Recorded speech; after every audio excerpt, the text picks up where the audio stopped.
bizarre avec Seb. J'ai l'impression qu'il me dit ce que je veux entendre, peut-être. J'ai pensé à toi quand même toute la soirée hier. Il faut qu'on se parle de l'épisode d'Occupation double de dimanche. Tu as sûrement vu ou entendu parler de toutes les stratégies de manipulation que Sébastien a utilisées pour influencer le choix de Béatrice. D'après moi, il en reste un.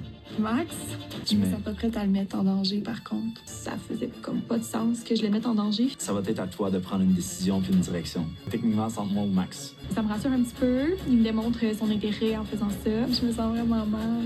Et il y en a eu des stratégies de manipulation, mais c'est vraiment pertinent de s'intéresser à l'impact que ça a eu sur Béatrice et aussi à son processus de réalisation qu'elle a vécu de la manipulation. On dirait que je veux lui dire ce qu'il veut entendre. Je sens que je peux pas complètement m'affirmer, genre, avec Seb, dans le sens qu'il écoute pas mon point, mettons. Il y en avait un ou deux qui devaient flancher, puis j'ai flanché.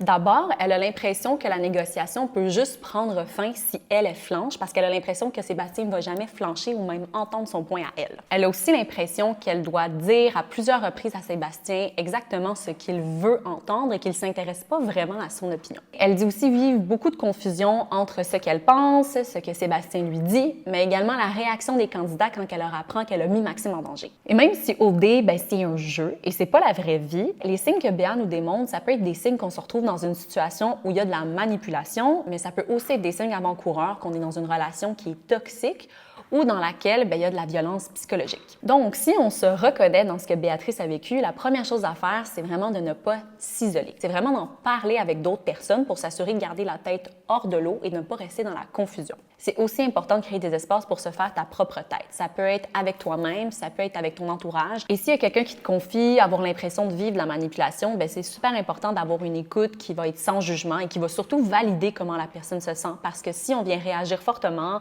qu'on vient confronter ou encore qu'on vient remettre en question, ça peut simplement alimenter la confusion. C'est juste que là, à parler aux autres gars, je réalise que c'était peut-être pas ça. C'était peut-être pas ça, dans le fond, là. Puis t'as le droit de changer d'idée.